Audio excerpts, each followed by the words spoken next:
In the summer of 2005, Maya Ellison finished her shift at Clearwater Beach Marina, her hands still cold from the sea vapor, and walked into the parking lot where sodium lights dyed the ground yellow. 3 hours later, her sedan was found a few miles away, doors unlocked, keys still in the ignition, but Maya was gone without a trace.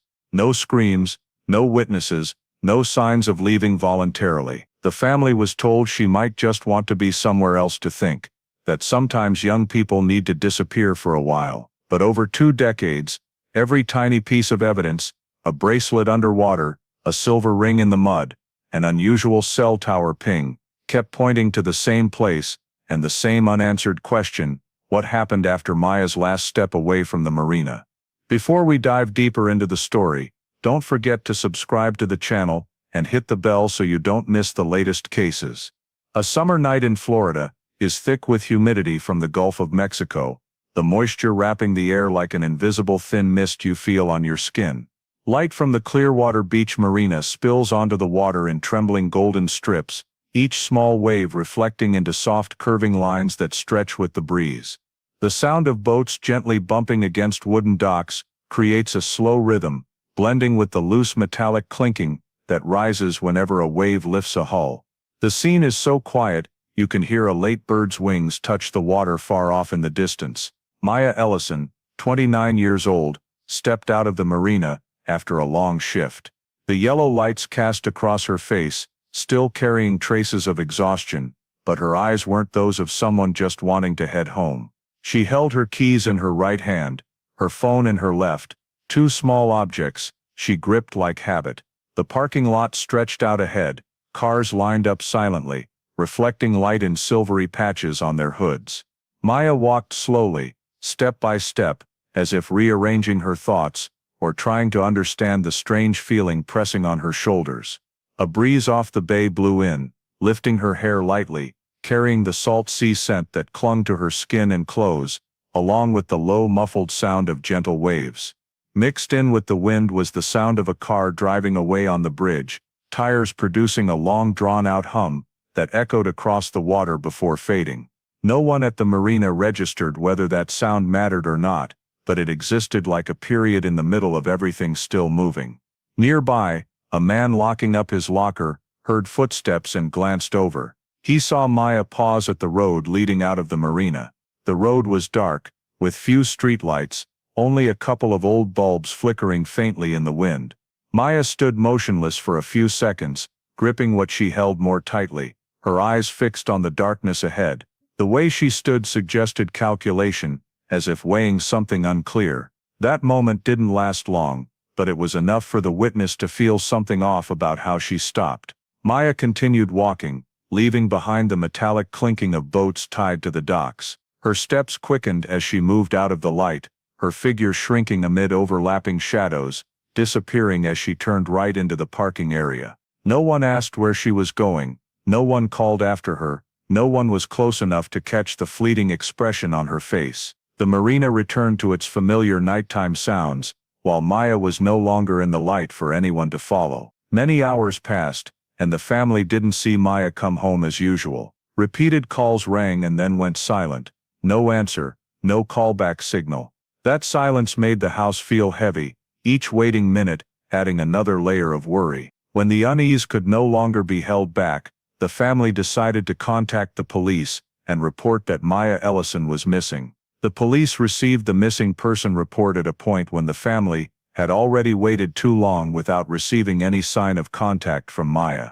The first information they recorded was her workplace, her shift end time, and her daily commuting habits. Maya's personal file was pulled to cross-reference with her usual behaviors, from which they determined the level of abnormality in her not returning home.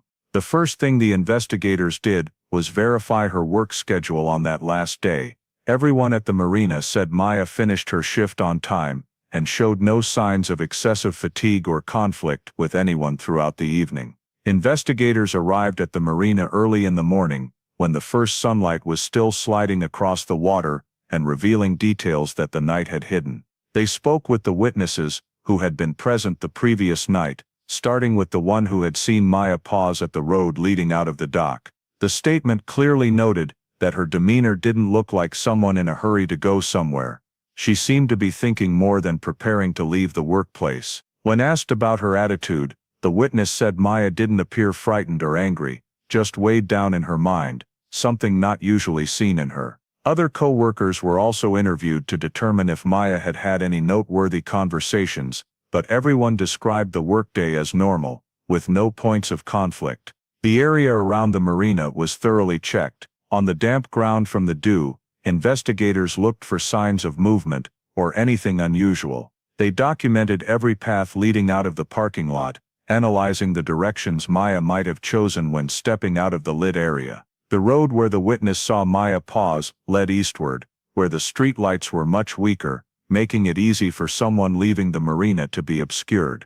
The investigators paid attention to the possibility that Maya left the area with someone else. The fact that no one heard any unusual sounds made the hypothesis of her being forced difficult to confirm right away, but the checks were still carried out, according to strict protocol to avoid missing any detail. After gathering the initial descriptions, the police built their preliminary hypothesis. Maya did not leave her workplace the way she normally did. Usually she would head straight to her car, call family, or let them know she was off work.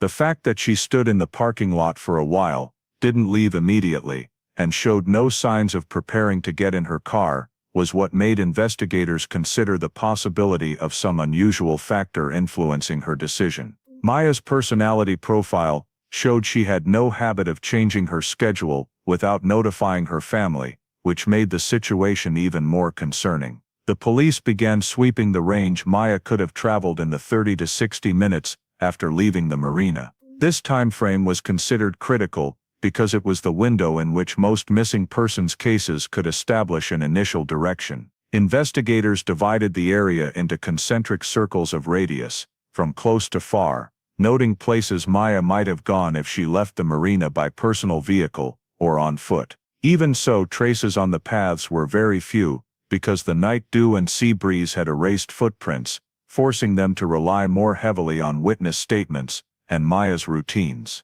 While cross-referencing information, the police realized Maya was carrying very few personal items on the night she disappeared.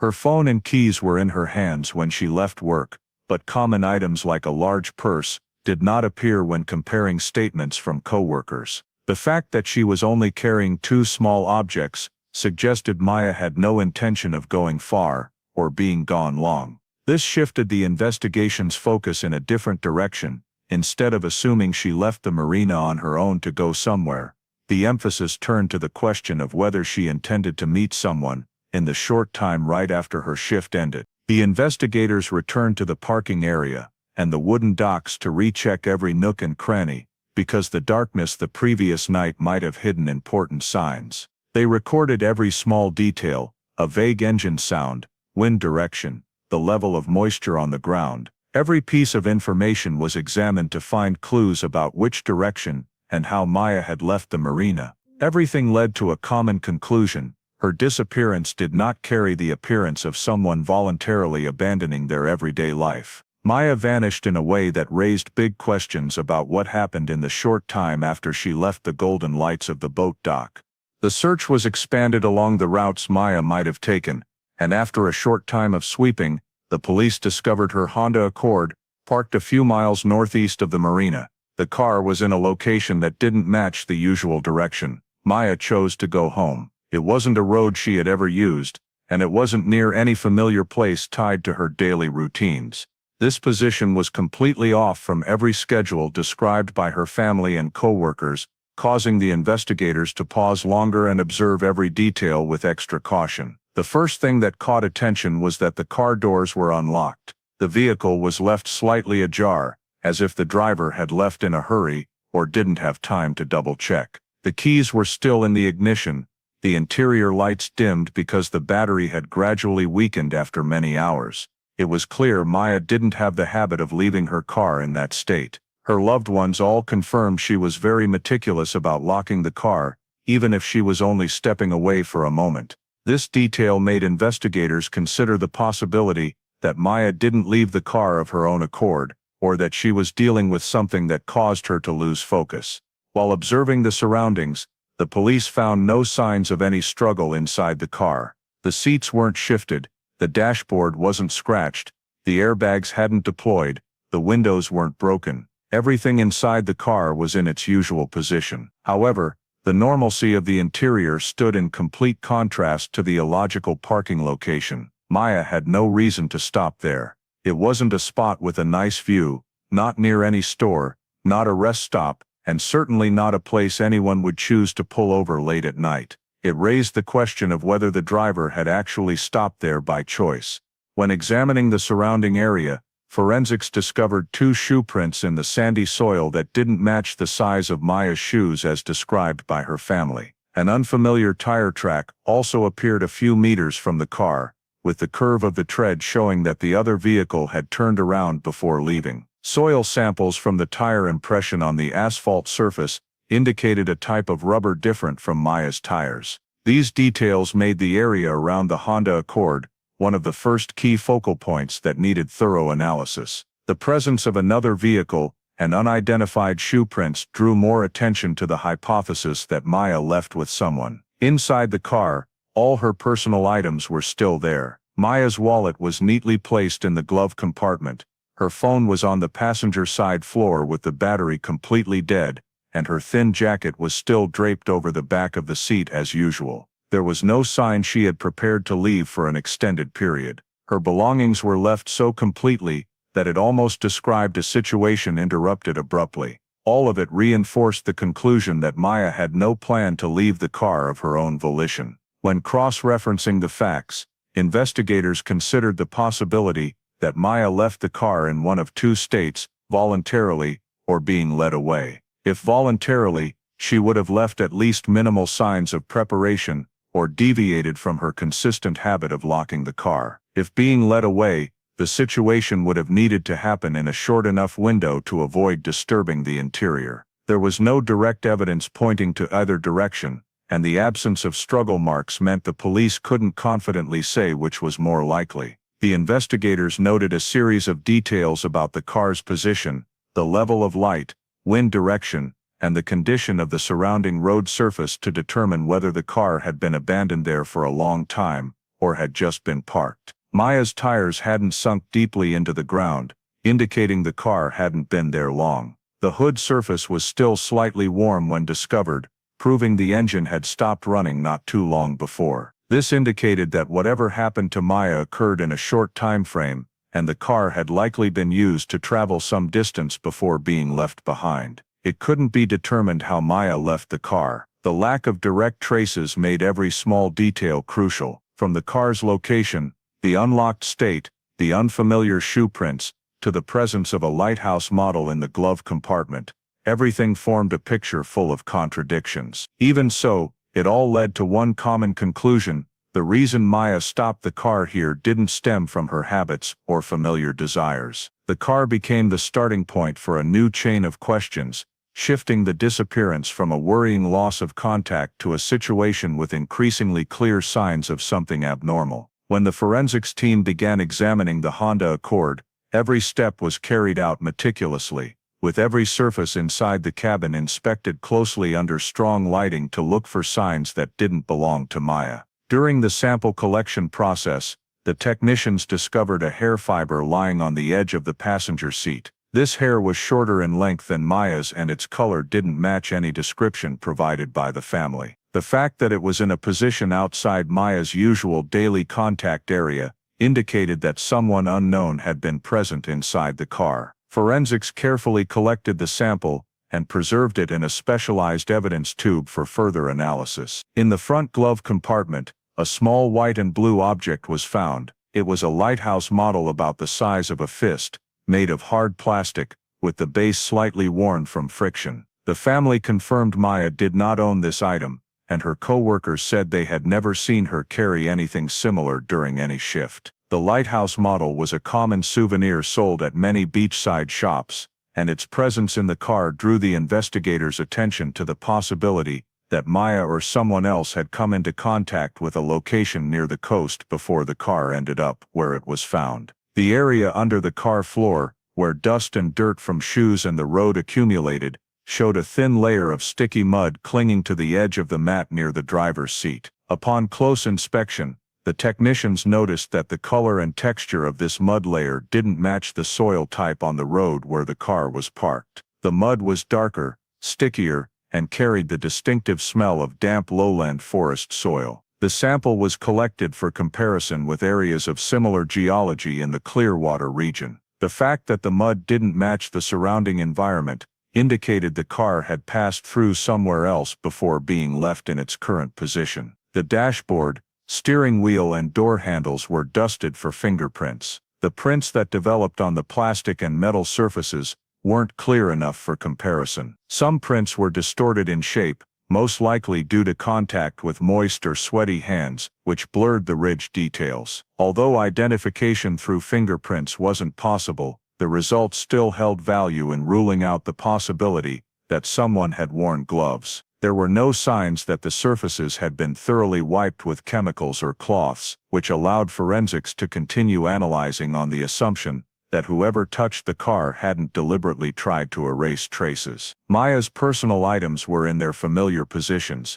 her wallet in the glove compartment, her jacket placed in the back seat, her phone on the floor beside the passenger seat. No items were missing or had fallen out of the car. This sign indicated that whoever used the car hadn't taken anything belonging to Maya. There was no disturbance of belongings to suggest she had packed up before leaving. Everything matched the state of someone exiting the car in an unexpected situation, without any plan. When considering the combined scattered details inside the car, the police noted the possibility that the vehicle had been driven by someone else. The illogical parking position, the unfamiliar hair fiber, the lighthouse model of unknown origin, and the mud that didn't match the surrounding area were all key points, forcing them to consider that the car hadn't been placed there by Maya. None of those details suggested she had prepared to leave the car of her own volition, while the presence of foreign objects and dirt from elsewhere indicated the car had traveled through locations unrelated to the route home. The investigators continued to examine the passenger seat area closely, where the hair fiber was first found, and noticed that the dust distribution on that seat surface differed from the driver's seat. The size and length of the hair suggested that the person who sat there was highly likely not female. There was no evidence from the marina statements indicating Maya had given anyone a ride that evening. This increased the value of the unfamiliar hair fiber in determining the journey that took place before the car stopped. At the scene, every detail was photographed and marked in place for deeper analysis. The car door left ajar, the keys still in the ignition, the foreign object on the passenger seat, and the mud traces under the floor made the documentation process dense. There were no physical signs of resistance, but the presence of a second person in the car was treated as a real possibility. In this context, the investigators had to review every statement and every one of Maya's habits to determine whether she could have left the car on her own, or if her departure occurred under non-voluntary conditions. With the signs gathered, the central question revolved around how Maya was no longer in the car. A few details in the driver's compartment suggested Maya was in the driver's seat at the final moment, but there were no signs she had turned off the engine or locked the doors. This caused the analysis to focus more on the hypothesis that she was led away before she could react, or that an unexpected situation occurred right as she opened the door to leave the driver's seat. No single piece of data was strong enough to pinpoint a specific sequence of events, but the combination of the unfamiliar hair fiber, the lighthouse model, and the mismatched mud created an important foundation to continue investigating the direction that Maya did not step out of the car on her own, but left it with some other unidentified factor. Reconstructing the timeline began with collecting all statements from Maya's co-workers at the marina. Those who worked the same shift described a day without any special incidents, with work proceeding steadily from late afternoon into the evening. Maya finished her tasks earlier than usual, something that caught people's attention because she didn't have the habit of ending her shift ahead of schedule. One co-worker noted that Maya avoided talking much toward the end of the shift, not in an irritable way, but more like she was preoccupied with something, which made her usual smile shorter. Those present near the docks at the time Maya left described her eyes as distant, as if her thoughts were pulled toward something beyond work. One person recalled the image of Maya standing in the middle of the path, looking out into the darkness ahead as if searching for or waiting for something to appear. That statement matched the man who had seen Maya pause in the parking lot. This overlap made the investigators note more carefully Maya's mental state in those final hours, because while she showed no signs of fatigue or arguing with anyone, every small action carried a feeling that wasn't entirely normal. When cross-referencing statements and data from the marina, investigators determined that Maya left the work area about 10 minutes earlier than her usual shift end. No one at the marina could explain why she left early. They only knew that Maya exited the main building, while most staff were still finishing their closing procedures. The time was clearly established as around 10:40 p.m. based on internal cameras, showing Maya's figure passing through the hallway near the management office. The timeline continued to be built based on the description from the witness who saw Maya leave the boat area and walk into the courtyard, leading to the parking lot. This person said they saw Maya appear in the yellow light, walking quite slowly and not looking at her phone. Just a few seconds after stepping out of the lit area, Maya's figure blended into the darkness along the road leading out of the marina. From that moment, no witness saw Maya directly anymore. No one saw her open the car door, no one heard the engine start, and no one could tell which direction she went after leaving the light. A small discrepancy appeared when comparing statements about the exact timing. Some people said Maya left the dock around 10:45, while the internal cameras showed 10:40. Another witness claimed Maya stood for quite a while before leaving the area, pushing her presence closer to 11. These few-minute differences made the period from 10:40 to 11:30 difficult to verify precisely. This was the window where all information from street cameras or passers-by failed to record Maya's presence in any way. No witness saw Maya drive out of the parking lot. The absence of any images or sounds related to the car leaving the spot raised questions about whether she actually got into the vehicle. In other missing persons cases, the sound of an engine starting or headlights turning on were often the most noticeable details, but that night the only person who saw Maya didn't hear or see any sign that her Honda Accord was used. This meant the segment of the timeline after leaving the marina couldn't be fully confirmed through direct observation. When systematizing all the facts, the investigators realized that the timeline from the moment Maya stepped out of the dock until the car was found was a chain of time with interruptions. The gap lay right after the moment Maya vanished from the light and before the car was seen at another location. In that interval, there were no images, no sounds, no witnesses, and no records that could verify where she went or how. The silence of the evidence created a dark patch that the investigators recorded as a crucial part of reconstructing the journey Maya had gone through.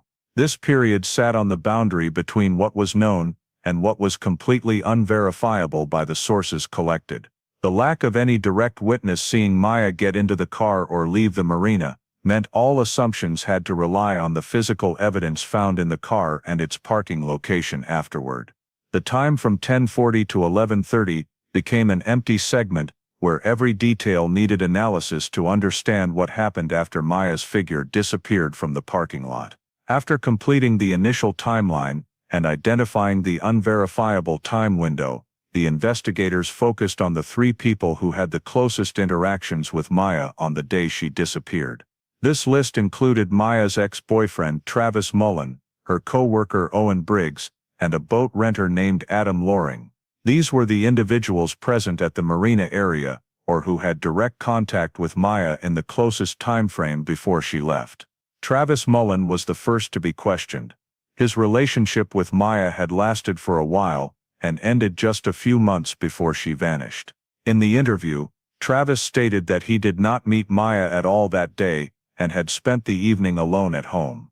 When investigators cross-checked his statement with the timeline, there were unverified gaps, especially after 9:30 p.m. Travis could not provide anyone to corroborate that he was home the entire evening, and the holes in his account caused the investigators to note the level of risk associated with him. Owen Briggs, Maya's co-worker on the same shift, was questioned next. Owen described Maya as a good colleague, who always worked seriously, and didn't cause conflicts with anyone. When asked about the period from 9:30 until Maya left the dock, Owen said he was busy checking end-of-day equipment and only saw Maya pass through the wooden dock area. However, another co-worker reported that Owen had left his work position for a few minutes for an unclear reason. This made his statement not fully align with the overall picture the investigators had built. In the main timeline, Maya left the main building around 10:40, but Owen described that moment with a few minutes discrepancy,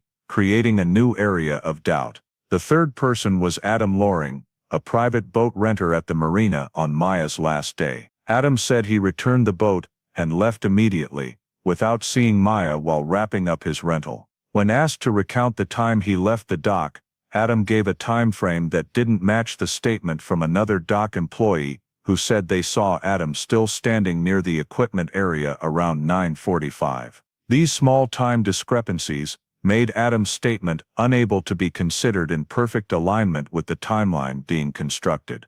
The contradictions in all three accounts became clearest when investigators zeroed in on the time period from 9:30 p.m. to 11 p.m. Each statement had holes at critical moments. Travis couldn't prove he was home. Owen couldn't verify the reason for leaving his position for a few minutes and didn't recall the exact time Maya passed by. Adam didn't align with the witness statement about staying at the dock later than he claimed. These details meant the investigators could not eliminate anyone from the suspect list. In the motive analysis step, investigators examined the possibilities between Maya and each individual. Travis had a romantic history with Maya, and the sudden end of the relationship put the possibility of emotions driving his behavior on the table for analysis. Owen had a working relationship with Maya and direct contact with her throughout that final evening, so any small conflict that might have occurred during the shift needed consideration. Adam was the only one who didn't know Maya beforehand, but his presence at the dock during the time relevant to Maya made even minor interactions become investigative details. None of these three people provided clear alibis. There was no witness confirming Travis was home, no camera capturing Owen at the exact position he described, and no independent evidence proving Adam left the dock at the time he claimed. The lack of solid alibis kept all three on the list of persons of interest. The investigators recorded every change in facial expression, every hesitation in answering questions, and every small detail entered into the file for later comparison. With three investigative directions open at the same time, each person had a direct or indirect connection to Maya in those final hours before she disappeared. There wasn't enough data to focus on one specific individual. Every option needed verification through the physical evidence already collected and the timeline just reconstructed. The investigators continued gathering details from the environment, timing, and behavior of each person on the list to clarify what happened in the period after Maya stepped away from the marina and before her car was found in an unusual location.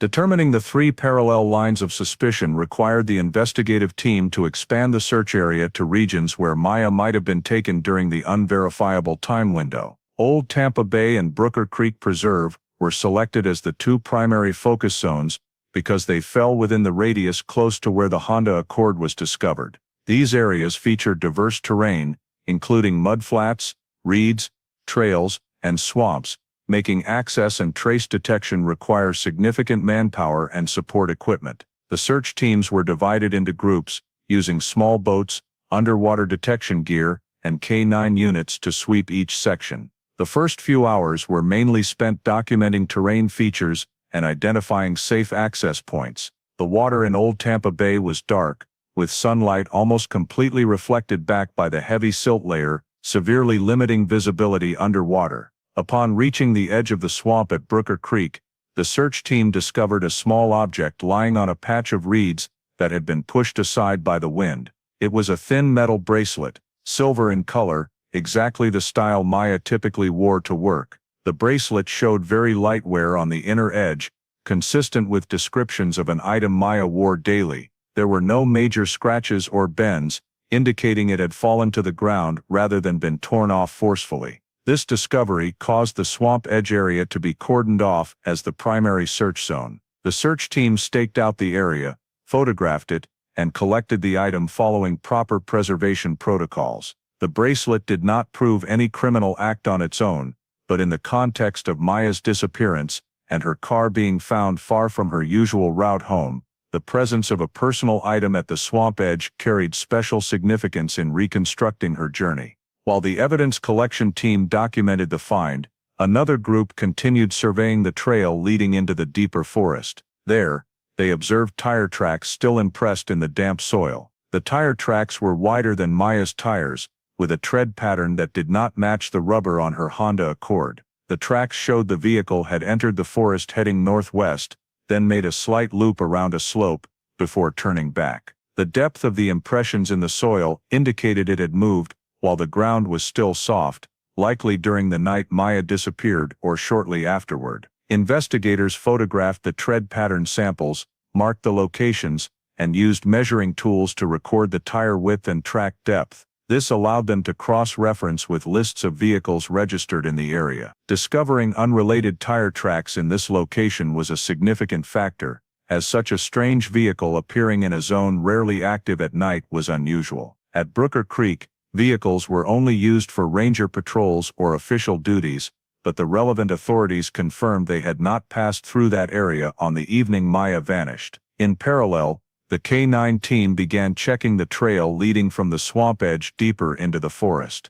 The working dogs were given scent samples from Maya's personal items and started tracking. Initially, the K9 reacted in the area near where the bracelet was found, then led toward the trail heading inland. The search team followed the K9, but had to move slowly due to the dense terrain, mostly tall reeds, mud and tree roots protruding above the ground. However, the path the K9 indicated did not lead to any body or blood evidence. The scent the K9 reacted to may have faded due to humidity, time and environmental factors. Even so, the direction the K9 chose aligned with the tire track direction, prompting a more thorough re-sweep of that area. Numerous samples were collected from this zone: mud, leaves, small fabric fibers caught on thorns, and some sand embedded in rock crevices. Forensic technology in 2005 was not advanced enough to extract DNA from damp fabric samples. Soil analysis only identified the general geological characteristics of the Brooker Creek area, not detailed enough to pinpoint a specific spot in the forest. These limitations forced the investigative team to store the samples for deeper study when suitable technology became available. Although no body or blood was found, the physical traces at Brooker Creek provided a new perspective. A personal item belonging to Maya appeared in the swamp area, unfamiliar tire tracks led into the forest, and the initial K9 reaction indicated Maya had been present there in some way. No detail suggested she left on her own transportation, and the bracelet's location highlighted the possibility that Maya was taken to another place during the time after leaving the dock. The vast swamp with murky water and deep mud required multiple sweeps to search for traces, but in this initial search, all signs pointed to Maya's presence in an area completely unfamiliar compared to her normal routine. The physical evidence collected from the car and the swamp area became the focus for the forensics team to analyze, but the technology available at that time presented quite a few limitations. The hair fiber found on the passenger seat of Maya's car was among the most important pieces of evidence, but its size was too small to extract DNA using the techniques available then. The sample was only sufficient to determine color and fiber structure, not enough to link it to a specific individual. Forensics had to store the sample in the evidence locker without being able to use it as an identifying factor. Traffic cameras at the main intersections around the marina area could still capture nighttime movement, but the low resolution meant the images obtained didn't provide the necessary clarity. One camera segment recorded the shadow of a vehicle moving along the road near where Maya was last seen, but the light noise and excessive distance made the license plate completely blurred. Specialists tried enlarging the image, but only got light spots with no analytical value. Even though the cameras recorded the flow of vehicles, none of the captures were sharp enough to determine whether Maya or any suspect was connected to the vehicles that appeared in frame. Checking the movement path of Maya's phone encountered major difficulties. Data from cell towers in 2005 only recorded general connection points to the tower, without the ability to triangulate location or track direction of movement. Mobile phones from that era operated on simple broadcast technology and didn't leave detailed location logs. When investigators tried to rely on the time Maya's phone lost signal, they could only determine that the phone stopped functioning that night, without knowing how far it moved or in which direction. The lack of precision in the data significantly limited any investigative direction based on telecommunications technology. At the Swamp Edge area, the shoe prints collected also didn't help forensics advance much further. The shoe impressions in the soil had faint tread patterns due to the soft ground surface and wind exposure. The sample area was small, insufficient to match any shoe patterns in the data from those interviewed. Forensics couldn't accurately determine shoe size because the sole didn't imprint clear edges. The shoe prints only proved someone else had passed through the area, but they couldn't reveal who that person was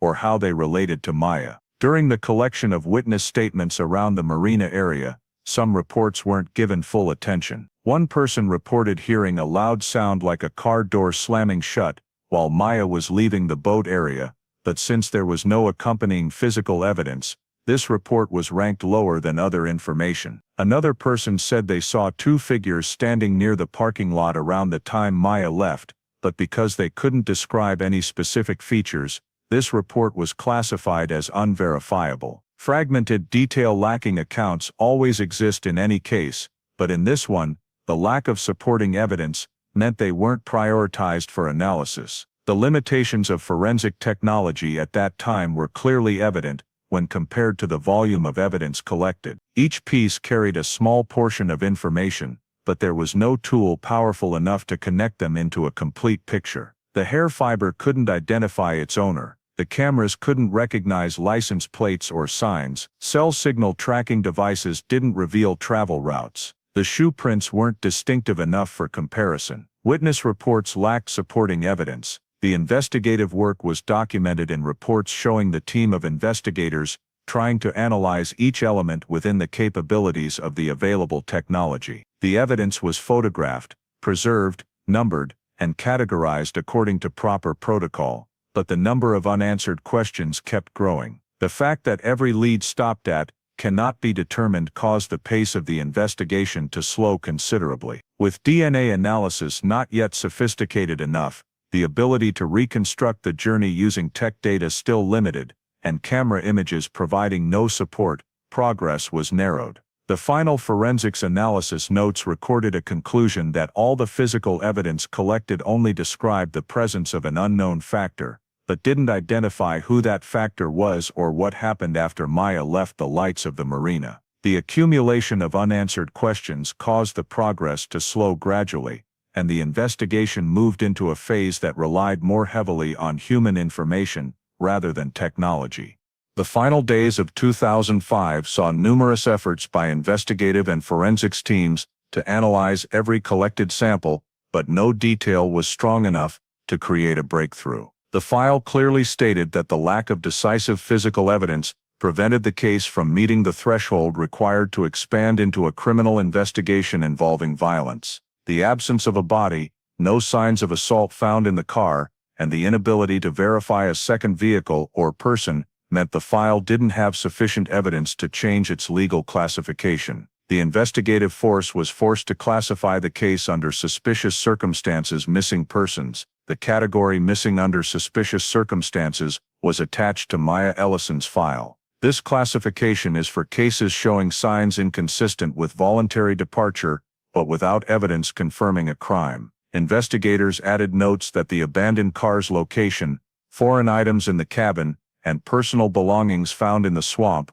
were all unusual factors, but not strong enough to establish a criminal offense. All documents, scene diagrams, and statements were reorganized in preparation for transferring the file to the unit handling cold cases. The cold case unit of Pinellas County took over the file. The transfer procedure required all evidence to remain stored in the county's evidence locker, including the hair fiber, mud samples stuck under the car floor, the lighthouse model, the bracelet found in the swamp, and photographs of the tire tracks. However, during this period, the evidence locker was still operating under the old classification standards, leading to many samples being placed in storage boxes without being assigned identification codes according to the new standards that began rolling out in the following years. Some evidence bags only had short descriptions, without scan codes, making future retrieval much more difficult. The internal report concluded that no suspect met the criteria for long-term monitoring. Travis Mullen lacked a clear alibi, but had no linking physical evidence. Owen Briggs was present on the night Maya disappeared, but all his actions were within public areas, with no signs of assault or stalking. Adam Loring fell within the time frame of being at the marina, but there was no reason to pursue him at a deeper level. All three gave statements that weren't in perfect alignment, but each discrepancy was too minor to serve as grounds for requiring surveillance or additional questioning. The investigative reports were placed in the preliminary conclusion section. The notes emphasized that the failure to find Maya, or any biological traces in the searched areas, reduced the feasibility of further expanding the scope. Water and swamp search teams found no additional objects with clear connections. Technological data provided no support. Traffic cameras captured blurry footage. Shoe prints and tire tracks lacked detail. The hair fiber couldn't be analyzed. No final conversations,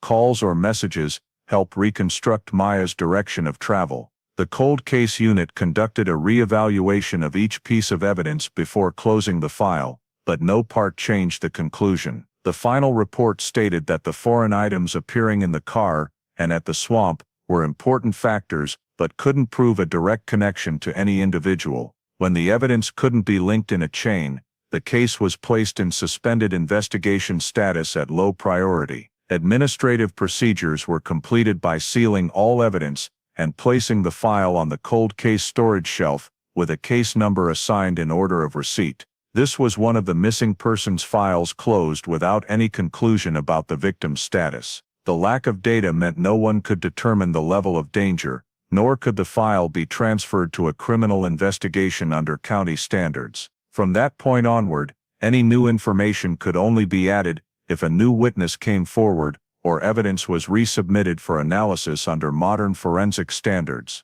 During this phase, the file remained in a frozen state, with an attached note that Maya Ellison's case lacked sufficient elements for further expansion and would have to wait for more suitable data or technology to proceed. The final entry from 2006 recorded that the case stalled at undetermined status, with complete evidence, but no element strong enough to break the deadlock. The initial data still sits in the county storage, but no scientific tools or methods have yet helped decode them. In 2010, an employee from the Florida Department of Transportation, while checking the entrance to an old trail at the edge of Brooker Creek Preserve, unexpectedly mentioned information about a silver pickup truck that had appeared there 3 years earlier. According to his account, in 2017 he saw a silver Ford F-150 parked deep in the woods, quite far from the main trail. The vehicle was in a rarely trafficked spot, covered in dust and fallen leaves, as if it had been abandoned for a long time.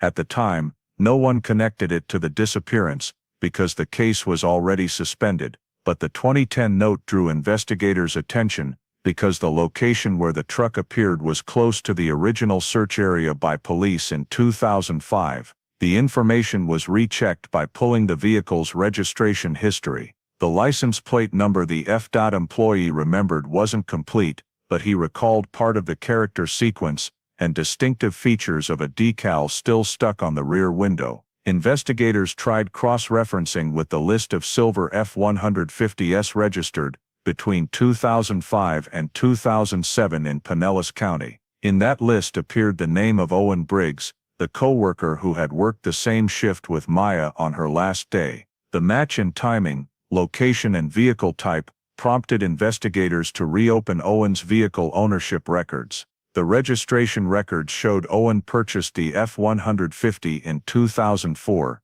When invited for an interview, Owen stated that he had sold the truck in 2006 to an acquaintance who left no contact information. When investigators requested the sales paperwork, Owen said he had lost the receipt and could not produce a valid copy. He only remembered the buyer as someone who used to show up at the marina around that time, but couldn't recall the name. The lack of documentation made Owen's statement unhelpful for verification. The discrepancy between the information Owen provided and the time the F-150 was spotted in the woods in 27 raised many questions for investigators. If the truck had been sold in 2006, why did it appear in an area tied to Maya's search route? When rechecking the 2005 search map, the pickup's described location was not too far as the crow flies from where Maya's bracelet was found. The forest roads in that area had many difficult sections, but a truck could navigate them if the driver was familiar with the terrain. Investigators questioned Owen's inability to provide transfer paperwork. In many old vehicle records, lost documents do occur, but the complete absence of buyer information prevented further verification. In a second interview, Owen said he traded the vehicle quickly and didn't remember anything else, but his demeanor when pressed for details was inconsistent with his previous statement. This mismatch forced investigators to make a separate note in the report. To verify further, the investigative team searched for traces of the F-150 at impound lots or recycling facilities. A worker at a vehicle crushing facility in Clearwater said a silver F-150 with similar features had been brought there in late 2008. When checking the facility's records, investigators could not find the exact VIN. Many older vehicles from that period were entered as scrap material, without requiring full information to be recorded. This made checking the vehicle's current condition completely impossible. There was no way to know whether this truck carried any traces related to Maya's case. The actual disappearance of the truck made any forensic examination impossible. No soil samples could be taken from the tires, no fabric fibers checked on the seats, no undercarriage inspected for the characteristic Brooker Creek mud. The lack of samples from the truck to compare with the tire tracks from the swamp in 2005 eliminated the ability to confirm or rule out a connection. Although the information about the F-150 appearing in the woods in 27 created a link between the search route and someone who had worked with Maya, investigators still could not elevate the level of suspicion toward Owen. There was no direct physical evidence, no vehicle to test, no buyer to verify, and Owen's statements were only contradictory, rather than showing signs of criminality. In the internal report, this information was recorded as a lead with reference value, but lacking grounds to reopen the file at a higher priority. The appearance of the pickup in the forest area was documented in the cold case file, marking a moment when investigators saw Owen Briggs's name reappear on the list of those who had the closest contact with Maya. Even so, the file remained in the same status because no detail was strong enough to change the classification. The cold case unit kept the new notes in the file and continued sealing the old evidence until more suitable analysis conditions arose. In 2012, an amateur diver named Daniel Reeves, while exploring a shallow water swamp in Brooker Creek Preserve, spotted an object reflecting light at the bottom of the murky water. This area was a few hundred meters from the forest trail, with water only about half a meter deep but covered by thick layers of black mud that made underwater visibility difficult. Daniel used gloves to pull the object up and saw it was a thin silver bracelet engraved with two letters ME on the inside. The inscription was done by hand engraving technique, the lines slightly worn but still clear enough to read. He brought the evidence to the local police department because he recognized the initials matched those of Maya Ellison, who had been missing for many years. When the cold case unit of Pinellas County received the bracelet, forensics began examining the silver surface with low-angle lighting and specialized chemicals. The prolonged submersion in water had completely erased any fingerprints. DNA samples also could not be recovered because the metal surface had oxidized and been washed away. Although no biological information was obtained, the forensics team noted that the bracelet's design matched the type Maya typically wore according to family descriptions. The bracelet found differed from the one recovered in 2005 at the swamp edge,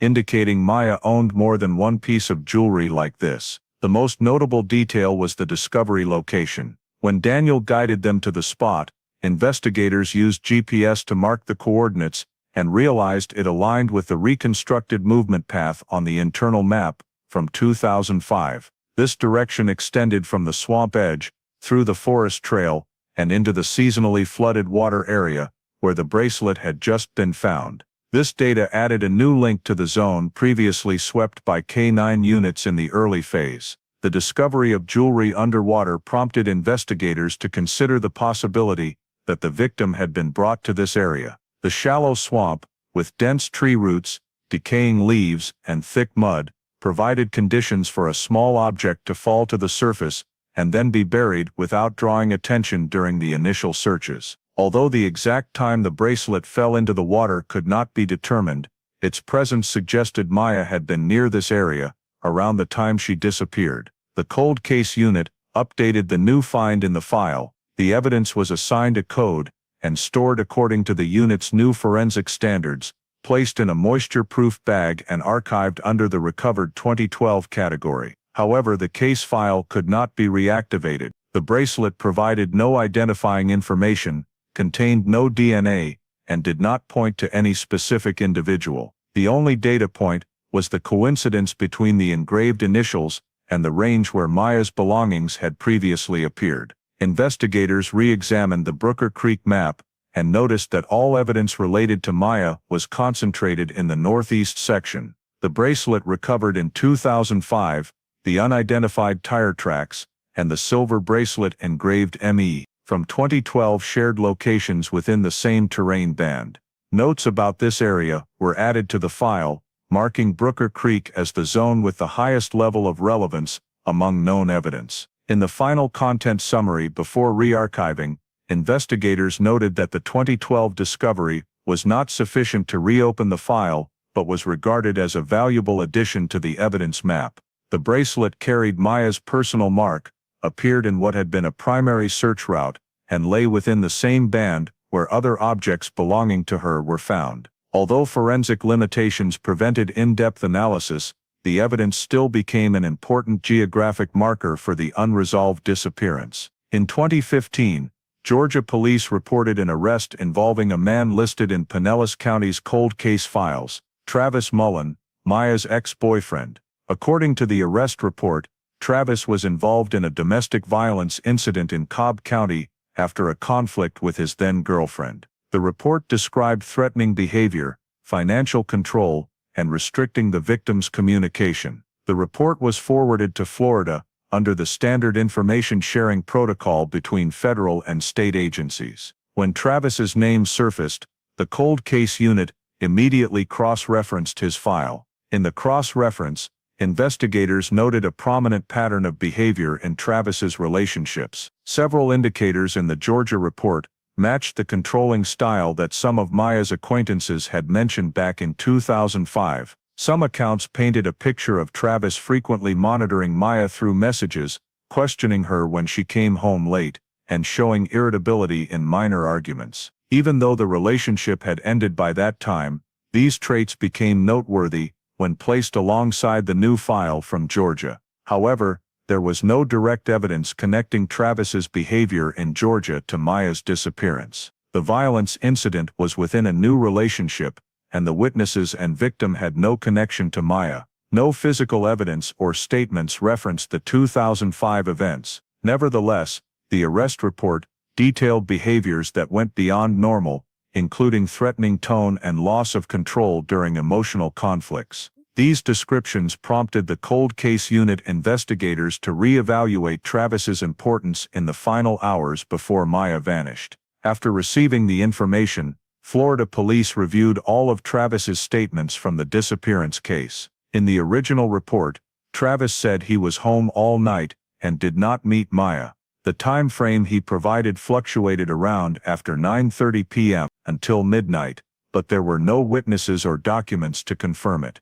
Upon reanalysis, investigators noticed uncertainty in his account about what occurred during the period that remained blank in the case timeline. He had altered his phrasing when asked about his activities that evening, but nothing was strong enough to conclude deception. One investigator re-examined previous responses and found some details no longer fully aligned with what Travis said during a re-interview in 2006. When asked about his bedtime, Travis had originally stated 10:30, but later said he didn't remember exactly, and it might have been later. Another investigator noted Travis's reaction when the marina was mentioned. He showed slight tension, but not enough to be considered a clear psychological indicator. These notes were added to the file to reassess his level of relevance during the period of the disappearance. Investigators also reviewed the history of the relationship between Maya and Travis. Many of Maya's friends said the breakup was not amicable,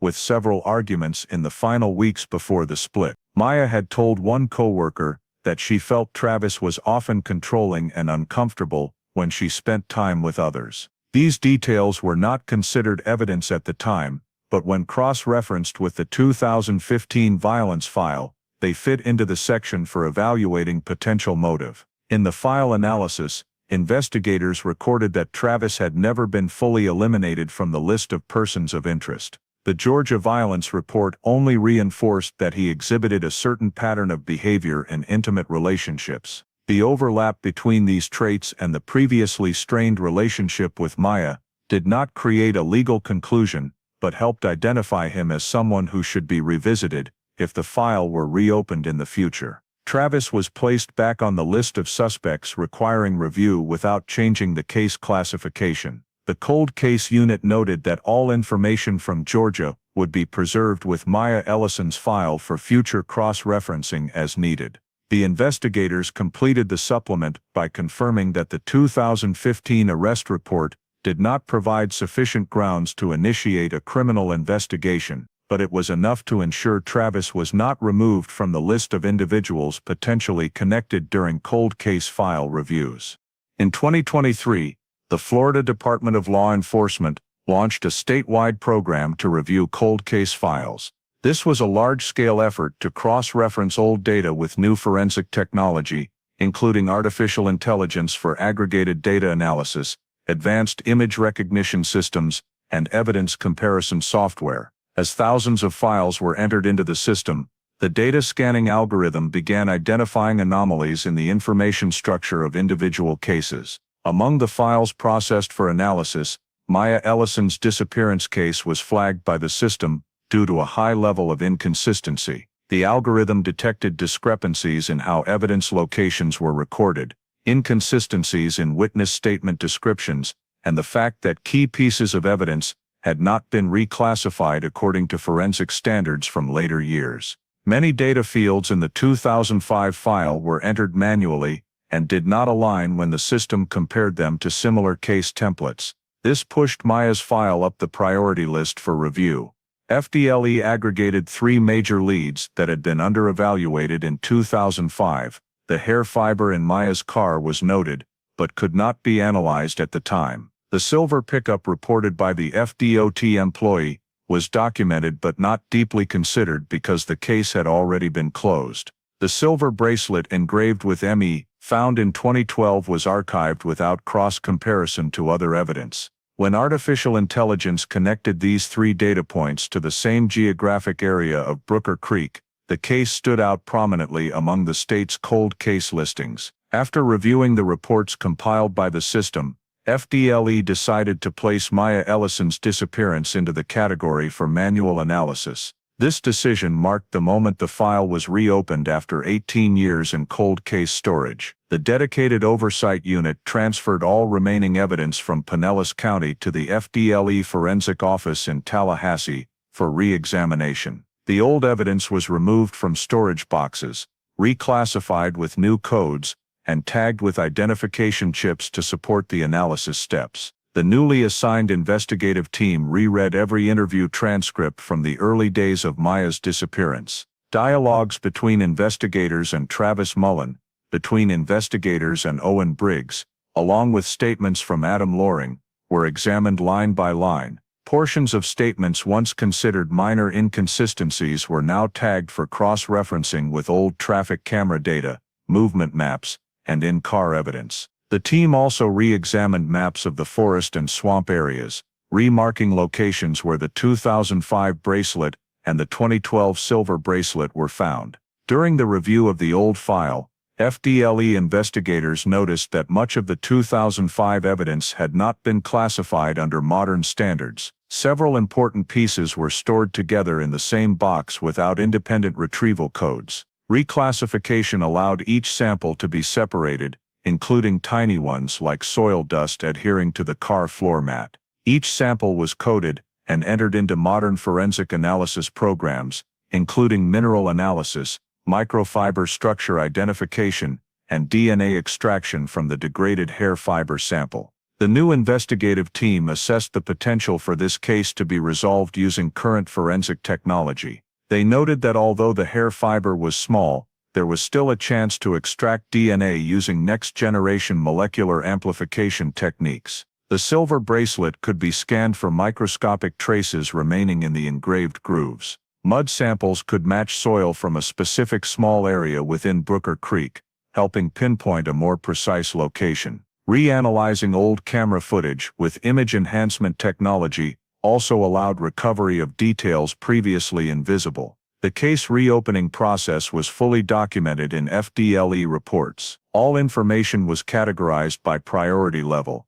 including timeline, statements, evidence, and reports on behavior related to potential suspects. The investigative team flagged milestones requiring modern forensic processing and submitted analysis requests to the respective departments. With the file now included in the reanalysis program, investigators gained access to all original data, plus supplemental information from subsequent years. This allowed them to evaluate Maya Ellison's disappearance using technological standards that the initial investigative force in the early phase could not have applied. While FDLE was reanalyzing all the evidence using new technology, the Pinellas County Sheriff's Office received information from the Prison Management Agency in the Florida Panhandle. An inmate named Raymond Brooks stated that he wanted to provide information related to a disappearance case from many years ago. When transferred to the interview room, Brooks clearly stated the case name as Maya Ellison,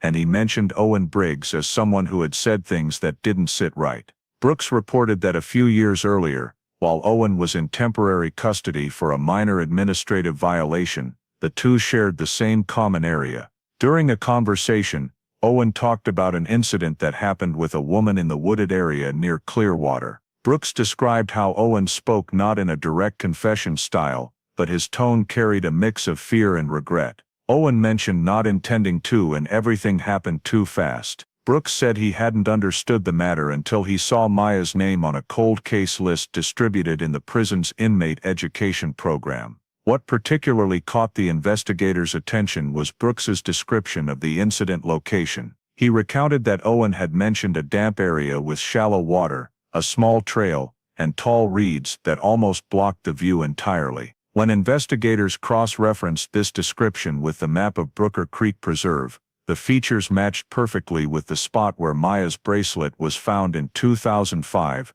and the silver bracelet in 2012. Brooks added that Owen had spoken about a truck path in the woods that was hard to turn around, which aligned with the FDOT employee's description of the abandoned silver pickup. Brooks's statement contained information that had never been made public, which FDLE paid special attention to, because only someone present at the scene or told the details directly could know it. No one outside the investigative team knew about the tire track location or the evidence in the swamp. This gave Brooks's statement high value for corroboration. In a follow-up interview, Brooks provided more, saying Owen had stated she ran and then fell when describing the incident. This was a phrase he remembered clearly because Owen repeated it twice. The phrase "ran and then fell" drew the attention of the forensic investigation team. In the 2005 file, one investigator had noted that if Maya had fallen into the swamp area or uneven terrain, head trauma or rapid loss of responsiveness could occur quickly. Although there was no evidence at the time, Brooks's recounting of Owen's words aligned with injury mechanisms that could lead to death in the Brooker Creek environment. FDLE began cross-referencing Brooks's statement with previously overlooked evidence. The small hair fiber in Maya's car could belong to someone in the passenger seat. The unidentified tire tracks in the woods matched the type from the F-150 Owen once owned. The bracelet and silver bracelet appeared at 2 locations within the same terrain band. When pieced together, every detail was compatible with the description Brooks relayed. During the interview process, Brooks made no requests for sentence reduction before giving his statement. Investigators noted this because the information came at a time when he had no clear legal benefit from cooperating. Brooks said he brought it up because he didn't want to keep the secret anymore. Investigators checked Brooks's psychological records and found he had cooperated with police in another case in 2019, with no history of false statements. After completing the statement documentation, FDLE held an internal evaluation meeting to determine the impact of the new information. In the meeting, the legal team and forensics team agreed that Brooks's statement added a crucial element, an indirect acknowledgement from someone who had been in conversation with a potential suspect. When cross-referenced with all the mismatched evidence and data in the 2005 file, the investigative team unanimously agreed to reclassify the case as kidnapping resulting in death, a form of investigation without a body, but with grounds to prove the victim is no longer alive. The case was upgraded according to FDLE standards when signs emerged that the victim had been held against her will and could not leave the forest area. All evidence, statements, maps and forensic data were transferred to the Special Investigative Unit responsible for missing persons cases where no body has been found. The reclassification allowed the investigative team to expand the scope of questioning, request search warrants, and access previously inaccessible hidden data. In the official report, Raymond Brooks's statement was entered under the section Information Provided by Inmate, Verifiable Details, clearly documenting each matching detail with the evidence. Because the content contained never-before-released information, Brooks's interview transcript was marked as one of the key documents in the case. In the process of reanalyzing the case file, using modern forensic technology, FDLE deployed a new tool from the Historical Telecommunications Data Reconstruction Program. The AI system is capable of rereading raw cell tower signals from 2005, which were stored as low-resolution raw records. This technology uses a GPS inference interpolation model to simulate the movement path of the mobile device based on the signal sequence, connection times and coverage characteristics of each transmitting tower.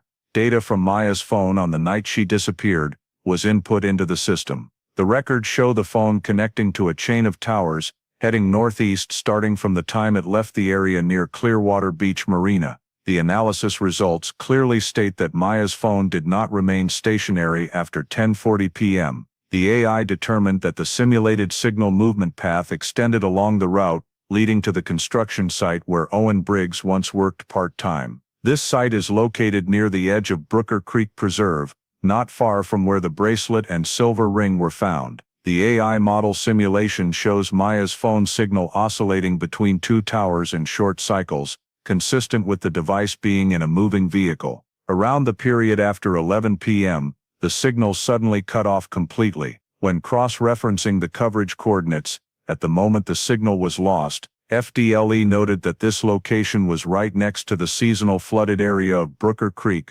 where amateur divers found the silver ring engraved ME in 2012. At the same time, FDLE input data from Owen Briggs's phone into the system for analysis. The AI identified a series of tower connections near the forest trail during the time frame overlapping with Maya's signal movement period. In the interpolation map, the 2 devices appeared within overlapping coverage areas, only a few hundred meters apart according to the system's calculated model. This distance is consistent with the possibility that the 2 devices were moving in the same forested area on the night Maya disappeared. Investigators received a report displaying the simulated movement paths of Maya's and Owen's phones as layers overlaid on a topographic map. The simulated path for Maya runs along the axis leading to the edge of Brooker Creek, then stops near the evidence discovery location. Owen's simulated path appears at the same time period, then veers into the dense wooded area, aligning with the direction of tire tracks found back in 2005. The AI tool also reconstructed relative movement speeds by measuring transition times between cell towers. The speed corresponds to that of a pickup truck or sedan traveling on a trail, not walking speed. This led the analysis team to conclude that the phone Maya was carrying was moved by motorized vehicle, during the period the signal was still active. When investigators compared the AI data with prisoner Raymond Brooks's statement, the simulation showed that the area Owen described in the conversation Brooks overheard matched the entire reconstructed movement range. This reinforced the compatibility between the statement and the scientific data. The AI model also confirmed that Owen's phone was not at home as initially claimed. In the 2005 records, Owen stated that after finishing his shift, he went home and did not leave the area again. However, the cell tower simulation shows his device connecting to a tower near Brooker Creek from 10:50 p.m. to 11:20 p.m. This result is considered a significant discrepancy when compared to Owen's statement. Upon closer analysis, the forensic telecommunications team noted that both Maya's and Owen's phones lost signal shortly after appearing in the forest coverage area. This event was recorded in FDLE's technical report as two incidents occurring close in time, within the same geographic area. In the section evaluating linkage potential, FDLE clearly stated that the AI reconstructed cell tower data does not prove criminal activity, but shows matches in direction of movement, location and time frame between the two devices. The fact that both phones appeared in the same forested area, where Maya's evidence was found, has become a central focus of the forensic file. The reconstructed map displays the movement routes of both devices, providing a visual image of the sequence of events that occurred. When combined with physical evidence, statements, and reports from previous years, this simulation creates a verifiable timeline regarding Owen Briggs being near Maya on the night she disappeared. When FDLE completed the steps to reconstruct the telecommunications data, the forensic division began processing the 2005 evidence items using cutting-edge technology. Among them, the hair fiber recovered from the passenger seat of Maya's car became a central piece of evidence. The new generation molecular amplification technique made it possible to extract DNA from a fiber segment that had been too small for analysis in the initial period. After many hours of running the sample, the lab obtained a usable DNA sequence and proceeded to compare it with the personnel records of individuals who had been interviewed. The result matched the DNA sample of Owen Briggs that FDLE collected in 2023 under routine check procedures. Forensic investigators noted in the report that the hair fiber was in a position that would be difficult to contact without the actual presence of a person sitting in the passenger seat. Although the exact time the hair fiber fell onto the seat could not be determined, the DNA match proves that Owen had been present inside Maya's vehicle. This is a fact that had never been confirmed during the initial investigation phase. In parallel, the mud sample collected from the floor of Maya's car was reanalyzed using mineral spectroscopy. The mud sample showed characteristics of clay mixed with sand, with a higher than average proportion of a light mineral. When the data was input into the geological system, the result matched the soil type at the construction site where Owen was working at the time Maya went missing. This site is located along the trail adjacent to Brooker Creek, where tire tracks wider than Maya's car tires had previously been recorded. On the edge of the car floor fabric, forensics found 3 very small cement particles adhering to the rubber mat section. The cement sample was analyzed using chemical compound profiling methods. The CAOAS, infidus, impurity components in the cement matched the type of cement that the construction company, where Owen worked, had imported in the June-July 2005 shipments. When cross-referenced with the site's inventory records, this cement sample completely matched the batch of material being used at the construction site right at the time Maya disappeared. The forensics team continued analyzing materials adhering to the soles of the shoes seized from Owen's home during the 2023 inspection. Although the shoes had been used for many years, the mud particles lodged in the sole grooves were extracted and compared with the Brooker Creek soil sample. The forensic report recorded a high similarity between the soil in the shoe soles and the soil found along the trail, where Maya's bracelet was discovered in 2005.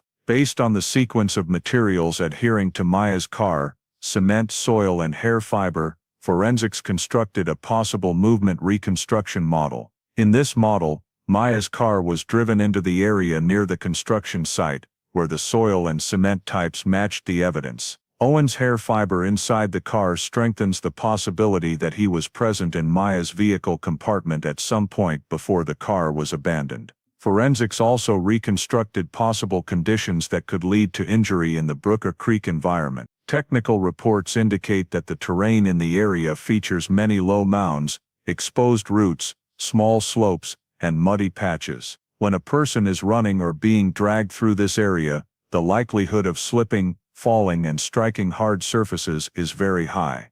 This data was input into a 3D simulation to illustrate how a hard fall could render a victim unable to resist within seconds. FDLE reviewed all the evidence under the same analytical framework. The hair fiber matching Owen's DNA confirms his presence in Maya's car. The mud in the car matches the soil from Owen's construction site.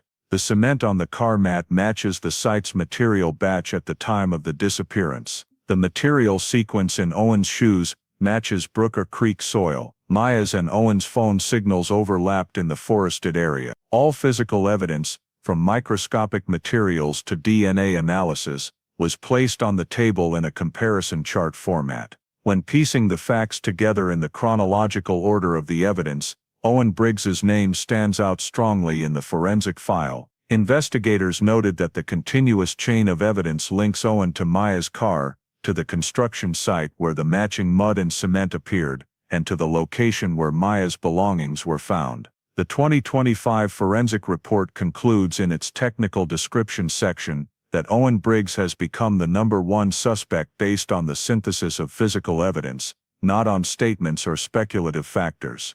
When the new forensic results were confirmed, Owen Briggs was summoned back for questioning. He sat in the FDLE interview room, with a more tense demeanor than in previous sessions. The investigators placed the new forensic documents in front of him, including the DNA results from the hair fiber and the mud sample comparison. Owen denied ever sitting in Maya's car on the night she disappeared. He said that he doesn't remember ever getting into her car, and suggested that the DNA result could come from him having touched Maya's things during a shift. The investigators pointed out that the hair fiber was located in the passenger seat position, where Owen had no reasonable explanation for contact. His explanation lost weight when placed against the obtained DNA sample. Owen continued to state that on the night Maya disappeared, he left the marina and went straight home. When asked specifically about the route and timing, his statement began to shift. In the initial interview in 2005, he said he left the marina around 10:30 p.m. In this new questioning session, Owen said he left a few minutes earlier, when the investigators brought up the AI cell tower data, which showed Owen's phone appearing near Brooker Creek from 10:50 p.m. to 11:20 p.m. He appeared flustered and said that maybe his phone was carried by someone else. However, Owen provided no explanation for why both Maya's phone and his own phone appeared simultaneously in the same coverage area. Behavioral analysis was entered into the file immediately after the statement session. FDLE had collected information from Owen's colleagues over many years working at the marina. Many people reported that Owen had strong controlling tendencies in interactions, often asking inappropriate personal questions and having difficulty accepting rejection. One female colleague described that Owen had trouble letting go when he liked someone. In some old notes, investigators had flagged that Owen had shown excessive interest in Maya in the weeks leading up to her disappearance, even though the two were just regular co-workers. The new timeline reconstructed from AI data and forensics shows that Owen had traveled along the route leading into Brooker Creek exactly during the time frame when Maya went missing. In the section comparing statements to data, investigators noted that Owen claimed he did not go to the construction site that evening, while the mud sample in Maya's car matched the soil type at the construction site where Owen worked. This created a direct contradiction between Owen's new statement and the physical evidence. As the questioning progressed, the investigators began reconstructing a possible motive that could have emerged on the night Maya disappeared. Some old messages between Owen and Maya showed that Owen had tried to meet Maya on several evenings in the month she went missing, but Maya did not agree. In one message, Owen suggested talking to clear up a misunderstanding, while Maya only replied, "I don't want to drag this out any further." This information was reviewed alongside the descriptions of controlling behavior in Owen's personal file and the forensic facts linking him to the scene. The investigators asked Owen directly whether he had tried to meet Maya right on the night she disappeared. Owen denied it but could provide no alibi evidence for the time period from 10:40 p.m. to 11:30 p.m. When asked about the statement "she ran and then fell" provided by prisoner Raymond Brooks, Owen was silent for several seconds before saying that he never said anything like that. Investigators noted this reaction because prolonged silence often occurs when a subject is pressured by unexpected information. The reconstructed motive in the file includes these elements. Owen wanted to force a meeting with Maya to resolve tension. Maya refused, an argument likely occurred, and in the forest swamp terrain conditions, an incident involving a fall could cause injury that prevented Maya from continuing to move. This chain was recorded in the forensic minutes as a scenario consistent with the evidence: mud traces, hair fiber, the location where the silver ring was found, and the sudden cutoff of the phone signal. Throughout the questioning process, Owen continued to deny all accusations but could not refute the physical facts.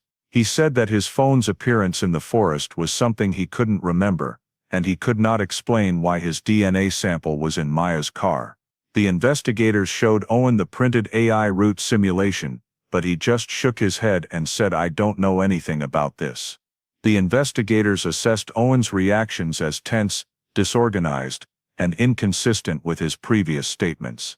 At the conclusion of the interview session, the investigators noted that the pressure of incrimination against Owen had increased significantly. The contradictions between his new statement and the forensic data, combined with the controlling behavior documented in prior years, made Owen the central focus of the entire case file. After Owen's contradictory statements were recorded, FDLE obtained a search warrant for the old house where he lived in 2005. The house had new owners, but the attic and storage room still contained several untouched cardboard boxes from the time Owen moved out. When the search team opened each box, they discovered an old notebook with a thin leather cover and yellowed paper. The pages in the notebook contained many scattered handwritten entries describing feelings of guilt, anxiety, and phrases such as "can't go back there again," "that night didn't go according to plan," "everything happened too fast." No entry mentioned Maya's name, but the time context in the notebook matched the period of her disappearance. In another box, investigators found a printed map on thin paper, the type commonly sold at convenience stores in 2005. On the map, there were pencil lines marking the route from Clearwater Beach Marina to the edge of Brooker Creek Preserve. Small blue ink symbols marked 3 locations, one point near the parking area, one at the forest trail, and one near the swampy water area where the silver ring was found in 2012. The map had no annotations, but the drawn lines matched the forensic reconstruction route and the cell tower data. In an old drawer belonging to Owen, a fake ID card appeared, simply printed on a plastic blank. The name on the card was not Owen's, but the photo was clearly of him. The card bore the old Marina logo, the type used for temporary employees or subcontractors before the electronic ID system was implemented.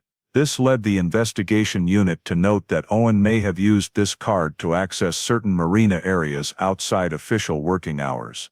When analyzing the notebook, handwriting experts invited by FDLE evaluated it. In many written pages, Owen's handwriting showed strong fluctuations between even strokes and rushed strokes, a sign often appearing when the writer is in a state of psychological stress. Some pages had smudges from water or hand sweat, and one entry stated, "No one can know what happened in the darkness." The experts recorded in the minutes that the tone of the content was consistent with prolonged mental instability during the period of Maya's disappearance. During the search process, the forensic team discovered a cardboard box containing old car parts, including a floor mat from the silver pickup truck that Owen once owned. Although the mat had been cut into several pieces, forensics recovered a few soil samples still adhering to the rear edge of the mat. When analyzed, the soil sample showed mineral composition matching that of Brooker Creek soil, similar to the mud found in Maya's car and the soil on Owen's shoes seized in 2023. The fact that soil samples from multiple different sources all matched the forest soil led FDLE to note the possibility that Owen's F-150 had been present in that area. Around the time of the disappearance, the search team also recovered an envelope containing several small folded note papers. Among them was a handwritten scrap with the line, "If she had just stopped to talk right from the beginning, things would have been different." This written sentence contained no direct information about the incident, but was considered when cross-referenced with the controlling behavior model that FDLE had documented from colleagues' accounts and from information in 2015 in Georgia. All evidence recovered during the search of the old house was inventoried and transferred directly to the forensics lab. The notebook, map, fake ID, note scraps and soil samples were all classified under new codes. These items did not stand alone, but were connected to the reconstruction created by cell tower data, DNA hair fiber, and the cement mud samples in the car. In the internal file, FDLE recorded that the evidence obtained was not direct evidence describing criminal behavior, but a chain of very strong circumstantial evidence, especially when placed alongside the previous forensic facts. The notebook contained entries describing emotions and obsession. The map matched evidence locations. The fake ID allowed access to marina areas. The soil sample from the old car mat matched the forest soil where Maya's evidence was found. The final summary session of the search team noted that all recovered evidence reinforced the consistency of the forensic reconstruction and AI cell tower data. Owen Briggs's name continued to stand out prominently, as every piece of evidence linked directly or indirectly to him and to Brooker Creek within the time frame of Maya's disappearance. Based on all the physical evidence, the AI reconstructed cell tower data, the map recovered from Owen's old house, and Raymond Brooks's statement, FDLE proceeded to reconstruct the events of the night Maya disappeared. The reconstruction was built using a 3D model, combining motion simulation analysis and the soil cement traces collected from Maya's car and Owen's old truck mat. The reconstruction begins at the parking area of Clearwater Beach Marina. In this reconstructed phase, investigators used information from statements showing that Maya left the work area around 10:40 p.m. The AI cell tower data, simulating the signal from Maya's phone, shows that she did not leave the area heading toward home, but moved in a direction chosen by the vehicle driver. The reconstruction places Owen at the parking area during a corresponding time frame, according to prisoner Brooks's statement, and the overlapping phone signals of the two individuals. The model reconstructs the scene of Owen intercepting Maya at her vehicle area. The hair fiber carrying Owen's DNA located in the passenger seat is considered evidence that he had entered the car. The investigators reconstructed the possibility of a conversation between the two leading to tension, consistent with the descriptions of controlling behavior in Owen's behavioral file. The notebook entries, with phrases implying the event didn't go according to plan, are viewed as providing context for Owen's mental state at that time. The argument is simulated through a sequence of low-level actions, with no physical traces inside the car, indicating severe struggle. The reconstruction allows the assumption of a moderate level of physical resistance occurring near the car door. This is consistent with the car's interior not being disturbed, but having Owen's hair fiber in an illogical position. Relying on Brooks's statement about she ran and then fell, FDLE simulated the scenario of Maya exiting the car in a panicked state and running toward the dense reed area. The Brooker Creek Preserve area features many uneven terrain points, small slopes, and exposed rocks. The reconstruction used digitized topographic maps to determine the most plausible running path for Maya, based on the simulated time frame and the location where the bracelet was found in 2005. As Maya ran, the model simulation shows she could have tripped over roots or low-lying rocks just beneath a thin layer of mud. FDLE incorporated into the model positions where a hard fall could cause head injury, leading to loss of consciousness. The simulation portion for Owen chasing Maya is based on the soil traces from his shoes and AI cell tower data, indicating that Owen's phone appeared in the same coverage band. The hair fiber and cement samples adhering in Maya's car lead the simulation to assume that Owen had transported her from the parking area to the forest by vehicle. The unusual tire tracks from 2005 at Brooker Creek matched the type of pickup truck he once owned. When Maya fell, the injury model was constructed based on forensic reports describing common injury mechanisms in this terrain. In a dark, wet, and muddy environment, a fall onto a rock edge could cause immediate loss of consciousness. The reconstruction does not draw conclusions about the extent of injury, but shows through simulation that the victim would be unable to stand or continue moving in that condition. According to Brooks's statement, the phrases "not intentional" and "everything happened too fast" were used in the model to assume Owen's state of panic. The reconstruction simulates Owen carrying or dragging Maya through low-lying terrain and placing the body into a shallow water area. This aligns with the silver ring being found underwater in 2012 and the bracelet being found at the edge of the swamp in 2005. Geological analysis confirmed that swamp water levels fluctuate seasonally, and in the days following heavy rain, flowing water could carry lightweight objects several meters to tens of meters away. This forms the basis for the model to place the possibility that Maya's body was carried deeper into flooded areas or settled under thick mud layers. The Brooker Creek area has a slow but continuous water flow system, contributing to changes in object positions over time. The reconstruction used interpolated GPS maps to build the final vehicle movement sequence. From the marina parking area, the simulated route passes through the construction site, where cement and soil samples matched, then proceeds into Brooker Creek. When cross-referenced with the marked map found in Owen's old house, the simulated path matches the pencil-marked route. In the final integration section of the reconstruction, FDLE placed all evidence on a layered analysis board: hair fiber carrying Owen's DNA, construction site soil traces, cement samples, bracelet, silver ring map, notebook, overlapping phone signals, and Brooks's statement. The reconstruction asserts nothing beyond what the data supports, but the simulation shows a sequence of events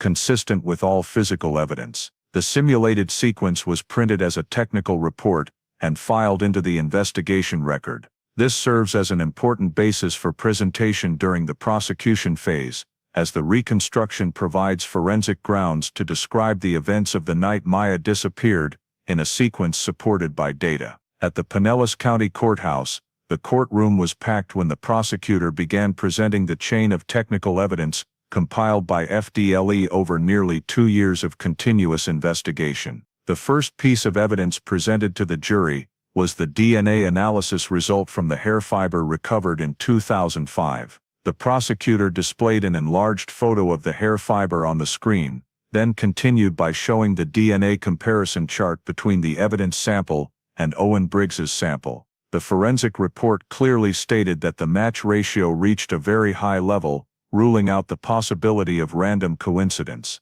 The hair fiber was located on the passenger seat of Maya's car, a position where Owen had no reasonable explanation for being present unless he had entered her vehicle. The forensics team was then called to present the results of the soil and cement analysis. A chart of mineral composition appeared before the jury, showing near-perfect similarity between the mud sample taken from inside Maya's car and the soil type at the construction site where Owen worked. The cement sample from Maya's car floor mat was also displayed. The prosecutor asked the forensic expert to explain in detail why the chemical compounds in the cement could only match the batch of material used at the construction site exactly at the time Maya disappeared. The fact that the 3 samples, soil in the car, cement and mud in the soles of Owen's shoes, were identical in microstructure, kept the jury's attention closely focused. When it came to the presentation of the AI cell tower mapping technology,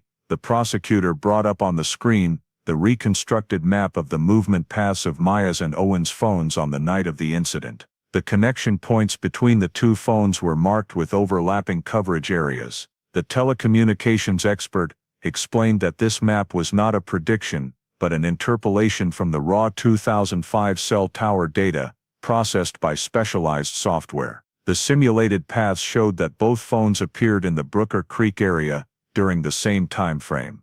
The fact that the 2 mobile devices had overlapping signals at the location where evidence appeared formed a key technological piece of evidence in the trial. The prosecutor continued by presenting the notebook recovered from Owen's old house. The yellowed pages were placed in an evidence box. A handwriting analysis expert was called to the stand, describing the strong fluctuations in the strokes and the content implying fear and an event that did not go according to plan.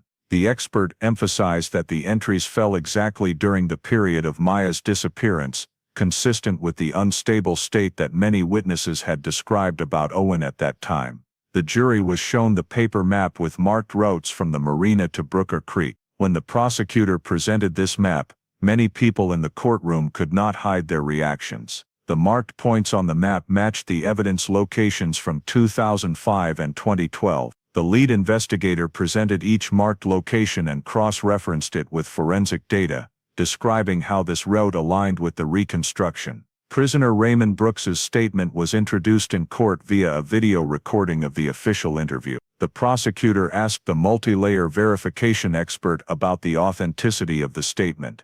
The expert explained that Brooks provided details about the location, terrain, the phrase "she ran and then fell," and elements that had never been made public.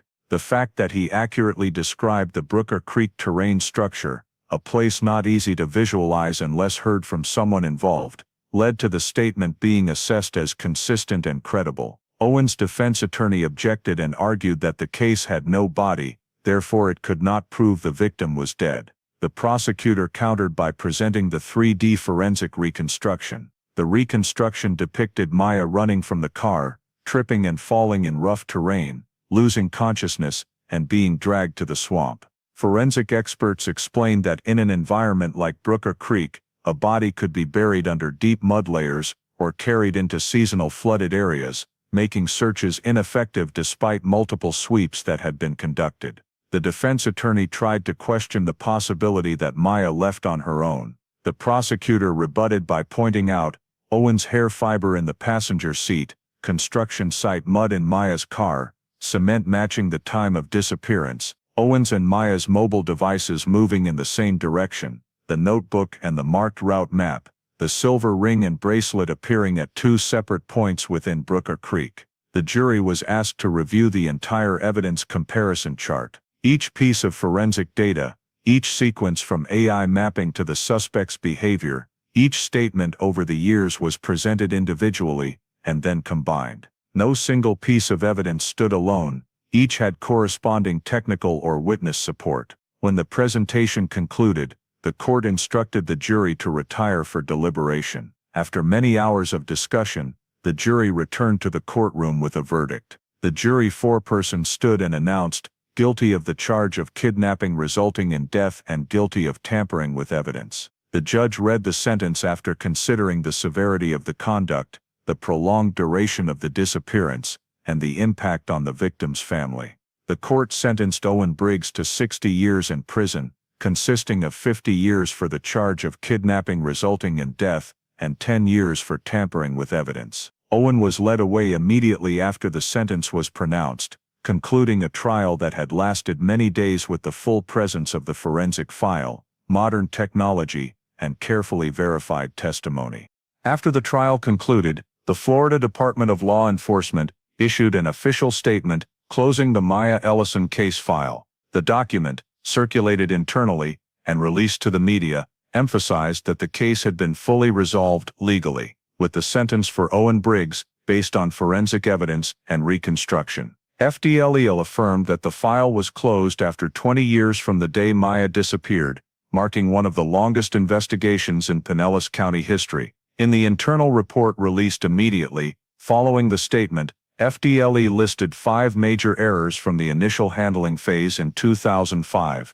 The first error was the failure to classify evidence according to uniform forensic standards, resulting in the hair fiber, forest mud, and lighthouse model being stored mixed together in a large box without independent identification codes. The second error was underestimating the silver pickup truck sighted near Brooker Creek early on and not inspecting seized vehicles in the following year. The third error was overlooking small overlaps in statements, leaving the time window from 10:40 p.m. to 11:30 p.m. as a prolonged gap for many years. The fourth error was not fully utilizing the raw cell tower data due to technological limitations at the time. The fifth error was failing to adequately consider the dangerous nature of controlling behavior in personal relationships mentioned by multiple witnesses. The case was selected as training material for Florida's cold case training program. Trainees review the entire investigative timeline, including evidence collection, behavioral analysis, forensic reconstruction, and AI cell tower mapping operations. In training sessions, investigators describe how combining traditional forensics with modern technology not only helped identify the suspect, but also fully reconstructed events without eyewitnesses. From the evidence search in 2005 to the 3D reconstruction in 2025, the case illustrates the process of integrating multi-layered data into a coherent analytical chain. Numerous internal FDLE discussions focused on the intersection between traditional forensics and AI technology. The 2005 hair fiber could not yield DNA at the time, but became central when next-generation amplification technology emerged.